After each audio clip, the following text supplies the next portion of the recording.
Namaste. Today we have come with another episode. We will be speaking with Father Cedric Prakash, a Jesuit priest based in Ahmedabad, who has been traveling all over the country in India, uh, working with civil rights groups and church organizations to create awareness amongst the voters about their rights as voters and about the Constitution. And he has been working tirelessly since the Karnataka election, which was held last year in the state of Karnataka. Uh, he is a much awarded priest. He has got international and national awards, including the prestigious French Legion of Honor and the Kabir Puraskar, which was awarded to him by the President of India. So let's dive right in and ask him about what is his views on the election, especially what are his views on the results. So let's just get into it. Welcome, Father Cedric Prakash. Good. Thank you, Sonal. It's so good to be on your show once again. I feel very privileged and honored to be able to respond to your questions. And as you know, the previous interviews you had with me have been seen far and wide by many, both in India and abroad. Your question regarding the elections, well, first of all, we had a lot of hope and we had a lot of prayers that we would have a new regime in the country.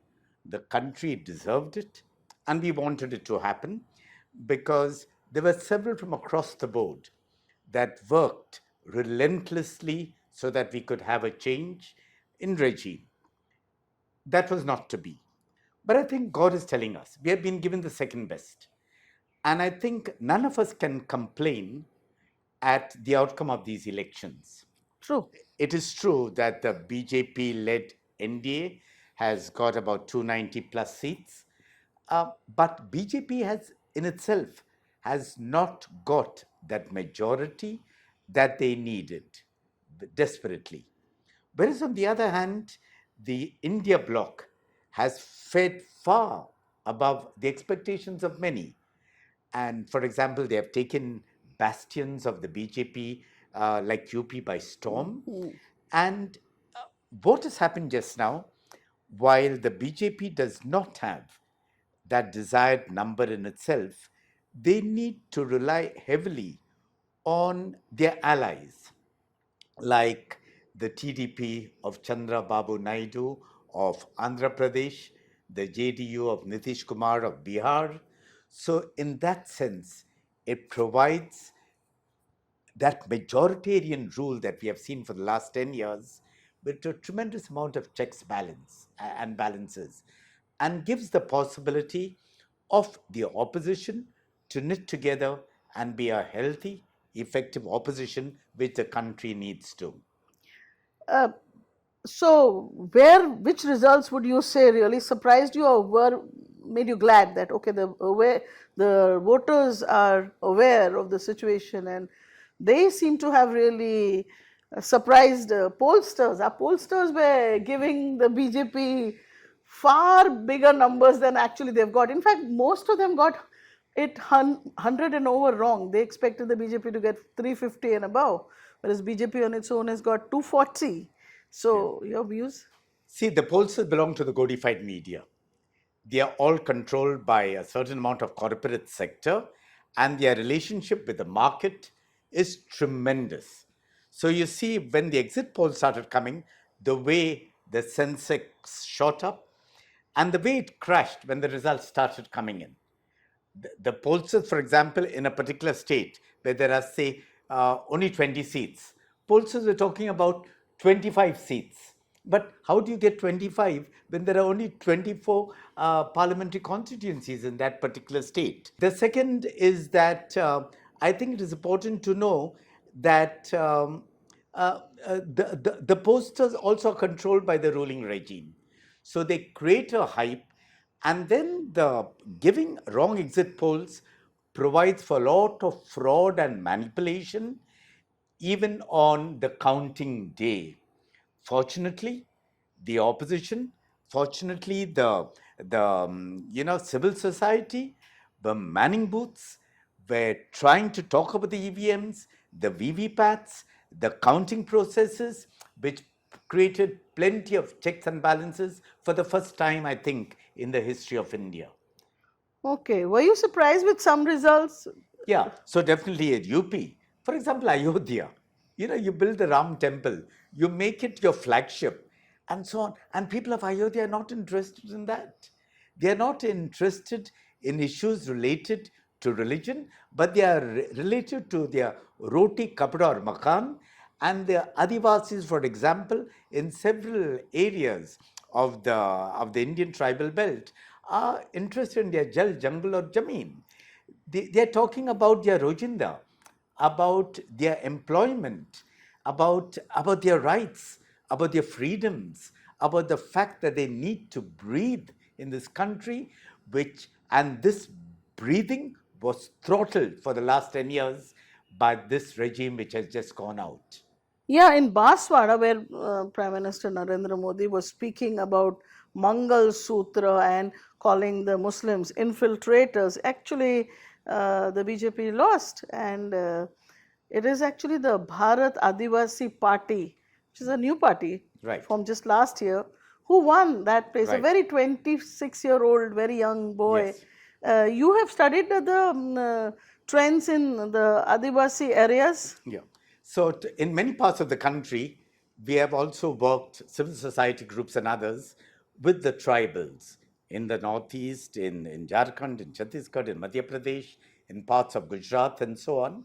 And one thing is very clear, that the identity of the Adivasis, the original inhabitants of the land, is systematically being taken away from them, and they're being called Vanvasis. They're called literally, if you want to use a derogative word, they're being referred to as people of the jungle, junglis.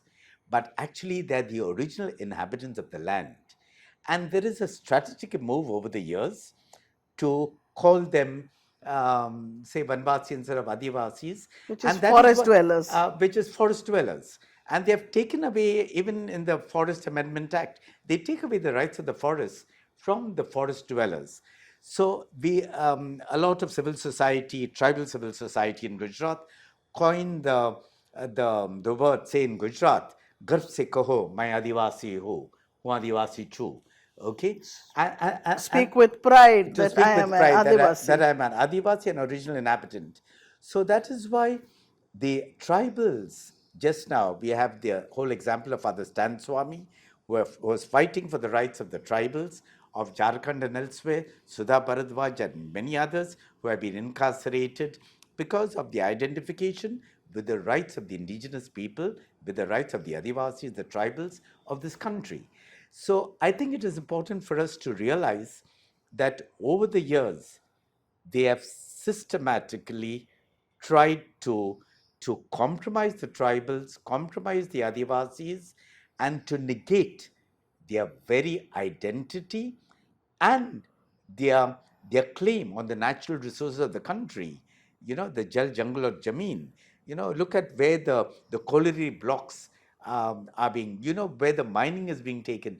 Look at the way the Adivasis have been treated. But thankfully, in many parts of the country, the Adivasis, the tribals, including the Northeast, including Manipur, which has been suffering a lot, have shown the ruling regime the door. Um, now that we are talking of the Adivasis, one of the feature is they lack a national level leader. Yeah. Do you have a Yeah, comment on that? it is true, because I think we have to look at the whole tribal identity with its specificities.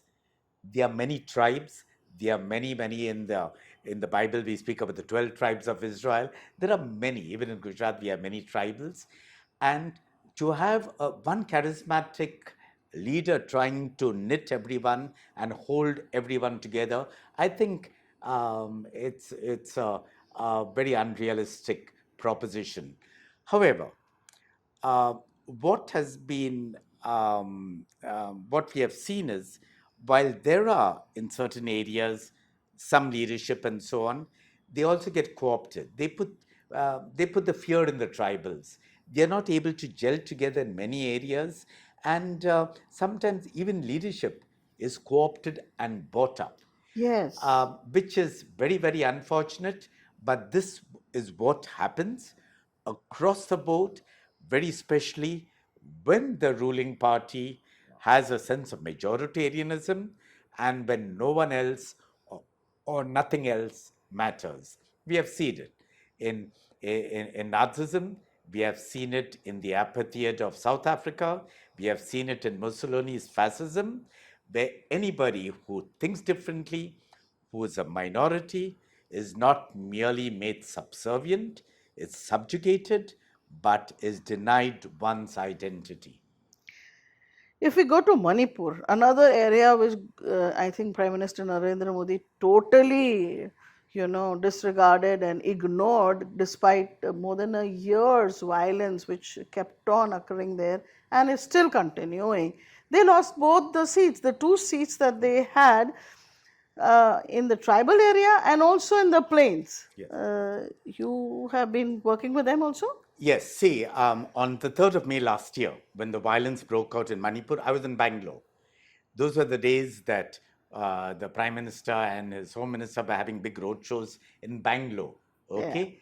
There was not a word of remorse, not a sense of concern of what was happening to the cookies there, the tribals, the hill people there. And many of them, the vast majority of them, we know, happen to be Christian. Okay? Yes. There are Christians among the atheists too. How is that when any amount of churches have been destroyed, Christians their houses have been destroyed. They have become refugees in their own land and so on. How is that there's been no political will where the state government or the national government is concerned to stop the violence? Is it still continues? We have not had the resolve, okay? And the Maithis are not eligible to have a tribal identity. The hill country belongs to them, but there are big players in this, and the central government, beginning with the Prime Minister, the Home Minister, and the state government, has not shown the political resolve, the political will to bring peace to the area and to ensure that people live in harmony and justice is given to the tribal Kuki people, most of whom are Christians. Uh, In fact, amongst the Adivasis also, a lot of them are Christians, and the church has Yes. been working actively Yeah. in this areas. But even the RSS is working actively again in this area. So this is the two big players. Earlier, the left was working, but not in the western areas, which is Rajasthan, Madhya Pradesh, Gujarat, Maharashtra. But the church and the RSS both work a lot in these areas, and we are seeing that. Earlier, at least 2014, 2019, a lot of the seats went to the BJP, but this time there's a reverse in a Yeah. lot of areas. You all Um, have been doing what work Yeah. there? See, that is true. Now, you have to talk about the church across the Christian, all the different sections of Christianity, the different groups. I think Christianity has done yeoman service to the tribals of India everywhere. Okay, they have brought education to them. They have brought development to them. There are hospitals in these tribal There are areas. hospitals, there are schools, there are hostels, there is a women's empowerment program, and throughout the tribal belt across India, and this is not of yesterday only, it has been going on for a couple of 100 years. During the time of colonial rule, yes, but not because of the colonialists, but because people went there and lived in very difficult situations to empower the people, to provide them with the dignity, with an identity which is in a way God given. And the tribals will ever be grateful. It is true the RSS and the BJP and the others have been late players. They have tried to negate and call the people, Hindus, Adivasis don't belong to the Hindu fold. Okay, they have their own culture, they have their own base of worship, they have They're their own, animists. they're basically animists, you know, nature worshippers and so on. But they have been co-opted. But no one will tell them in which rung of the Hindu caste system they belong to. No one will tell them. They still treat them as outsiders. There is a lot of tokenism. There is a lot of cosmeticization. You take one tribal here and so on and put him or her on a pedestal. That does not mean empowering the Adivasis, the tribals, on, as a people. Fortunately, civil society everywhere, say in Jharkhand, Jharkhand Mukti Morcha and so on, we have had Bagaicha where Father Stan Swami lived and so on. They've done Yes. tremendous amount of work in the run-up to these elections. And fortunately, in many areas in Jharkhand, it has paid rich dividends. In the middle belt, it seems to have not worked in Madhya Pradesh and Yes, Chhattisgarh, it has not worked, yes. and But also Odisha for that matter. yes, Orissa too, which is mainly tribal. In fact, the It is, whole middle belt, Gujarat, yeah, Madhya Pradesh, Chhattisgarh, yeah. and But I am hopeful that all this will change. okay, I'm hopeful because I am optimist. an optimist, an incorrigible optimist. I have a lot of hope. Yes, hope is what keeps us going. The other surprising result, apart from Uttar Pradesh, was Maharashtra, Yeah, where there was a lot of breaking of parties actually. yeah. The NCP was broken up, National Congress Party, and the Shiv Sena was broken up, and they had these multiple, both factions fighting elections. And again, the results have been surprising there. Have you all been putting in any work there, or is Yes, that lot of work was done by civil society groups in Maharashtra. okay? Excellent. We have an all India movement, and the all India movement in Maharashtra was extremely strong. The Bombay Catholic Sabha, the Citizens for Justice and Peace, they were all part of that. The PUCL in Maharashtra have done excellent work. Have done excellent work. It is true that the BJP succeeded in fragmenting both the Shiv Sena and the NCP, but we see the results, including Yes, Bombay City and so on. And the one candidate that lost to BJP lost by a very minuscule minority of a margin of 48 votes, yes, in one yes. thing, but all the seats of the Bombay City and so on.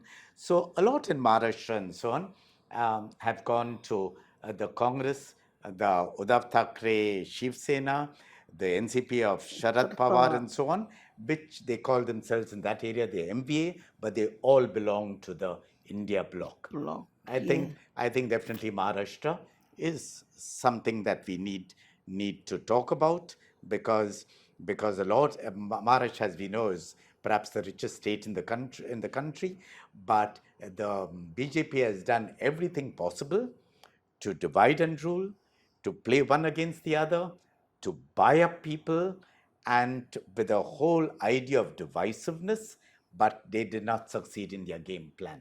In the south, BJP has traditionally not been able to win seats. It has not won any seat in Tamil Nadu, but it has won one in Kerala. Do you have an insight into this? Yeah, so normally south of the Vindhyas, BJP definitely has not been able to make inroads, as we have seen, in the states there, whether it is Karnataka, they've got a few seats, much less than what they had last time. Andhra Pradesh, practically nothing. Tamil Nadu, zero. But the great surprise is the Trishur seat. There is a film actor, Suresh Gopi, who apparently planned his campaign very well and very meticulously. But people say they voted for the candidate and not for the party. But I think this is a great naivety on the people. I respect um, everyone's right to choose the candidate or the person of their choice or the party of their choice.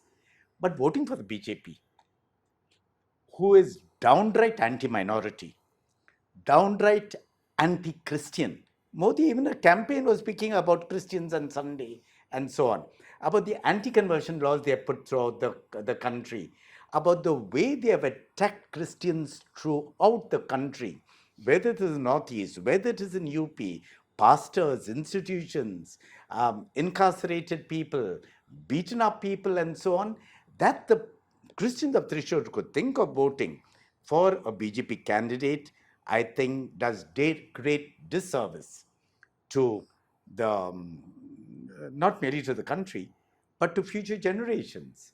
I think people will. I'm not saying all Christians have voted for them. Maybe many others and so on.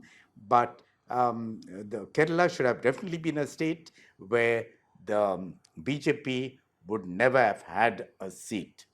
But of course, the the BJP and Modi has been going anytime there, promising protection from all the evils that there are within the church.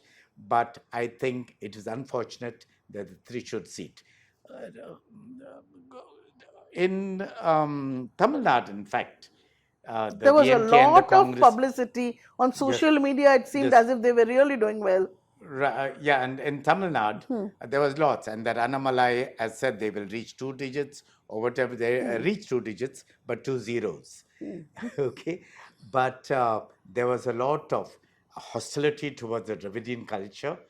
The kind of insistent on Brahmanization, on Sanskritization, which in fact in the Thiruvallur seat, Senthil, who is a good friend of ours, who was a former IS officer, who was a district collector in Mangalore, he won with a mind-boggling amount of some 7 lakhs or something, definitely the highest in Tamil Nadu, but maybe the highest in India.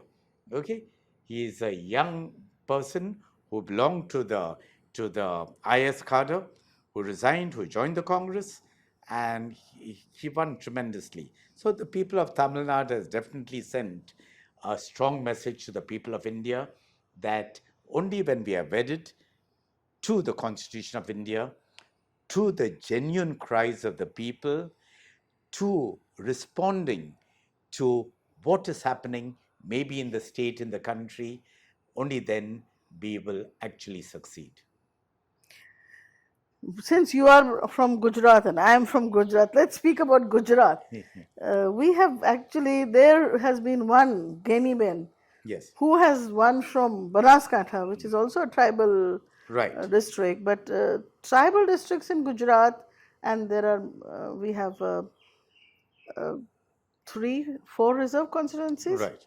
Yet BJP has been winning them outright. What do you have to say? Because the rights of the Adivasis never come to the fore. Yeah, definitely, because there is no other voices to stand up for the marginalized sections of society, whether it is the Adivasis, the OBCs, the Dalits, and the women. So lots of, say for example, the Kshatriyas. There was a big issue in Rajkot regarding Rupala statements against the Kshatriyas, the women, and so on.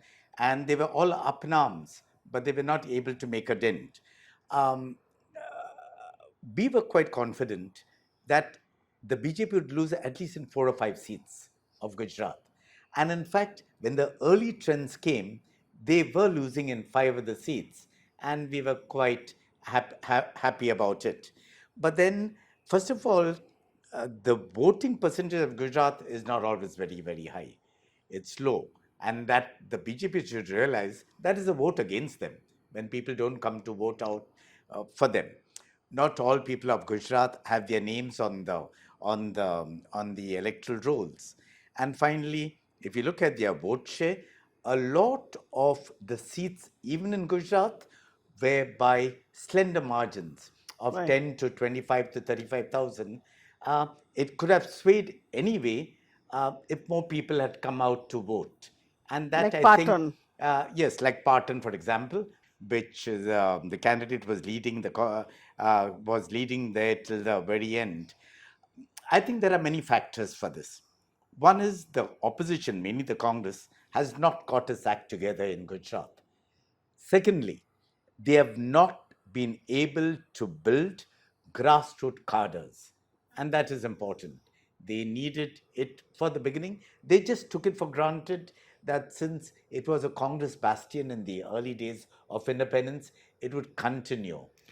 And Actually, do you not think that the grassroots worker of Congress would probably is not so motivated and depressed?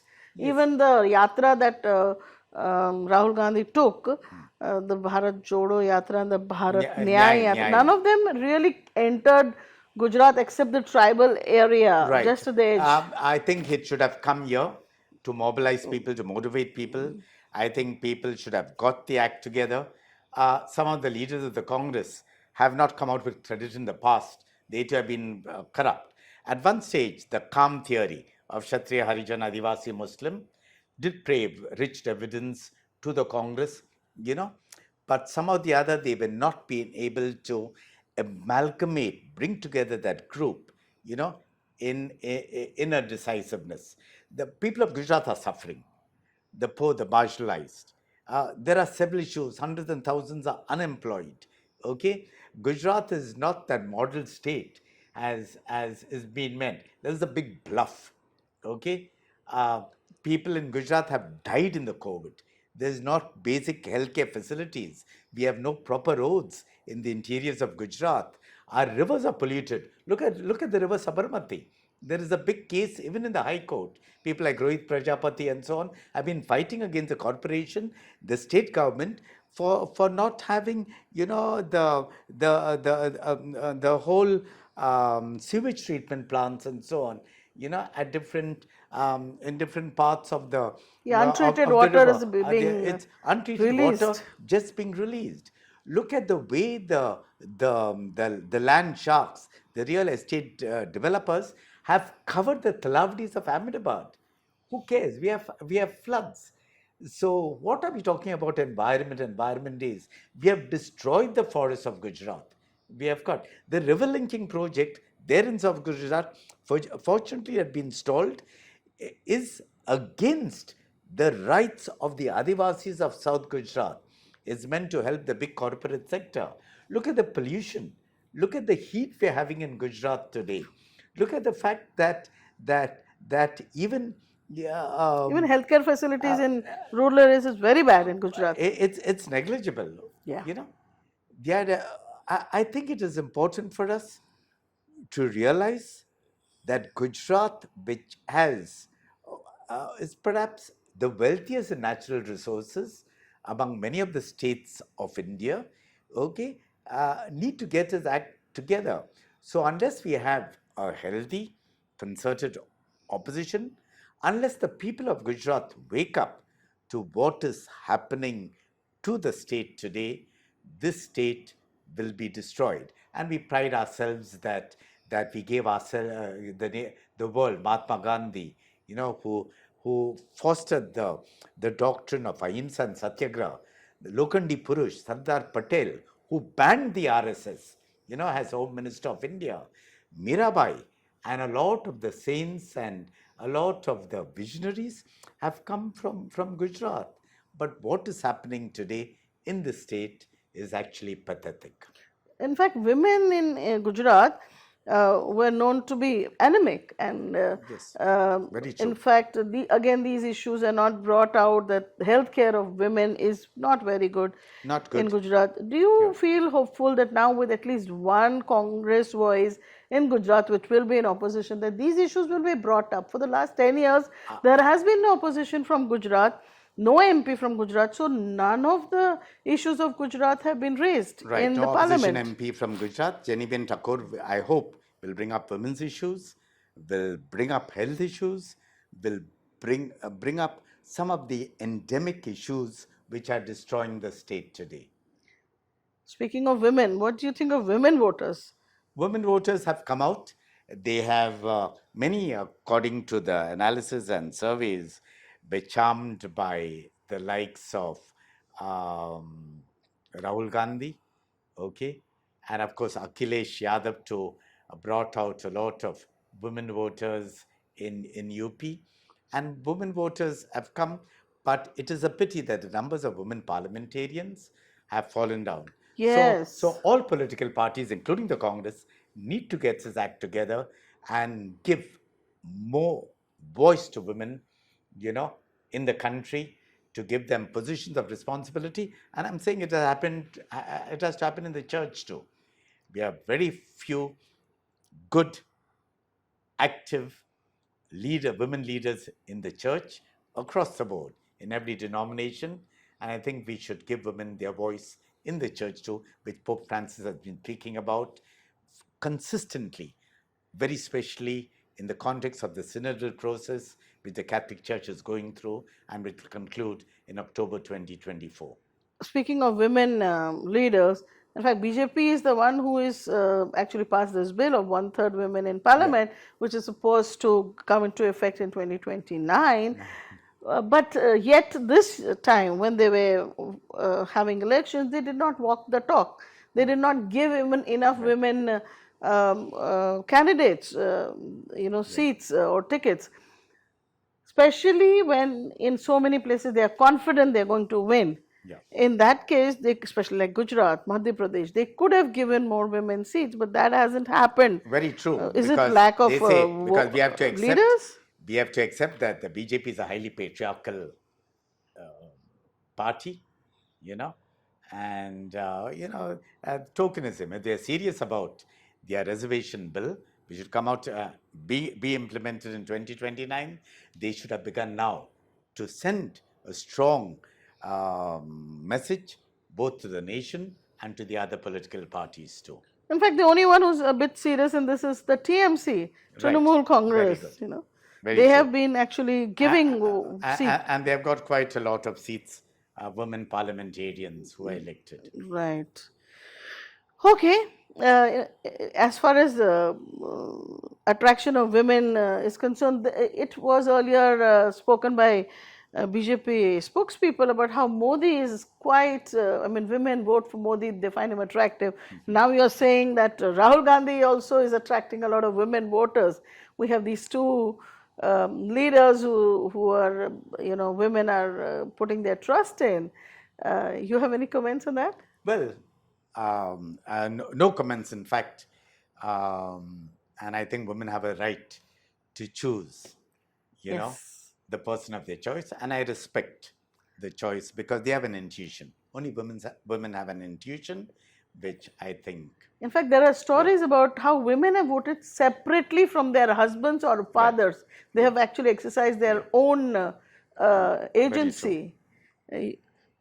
Especially when the Prajwal case came in, he lost. In fact, there are too many of these sexual predators alleged who are getting tickets, especially in the BJP.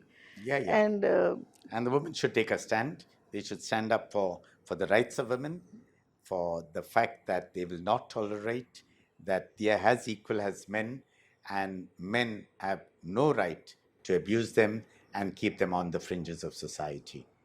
Right.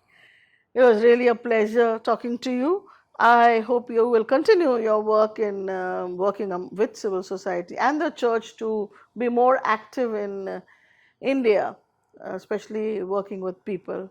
We thank you for being part of this. Thank you, Sonal. It was good to be on your show and giving me the privilege, as I said earlier, of talking to you and to the many viewers who always watch your show.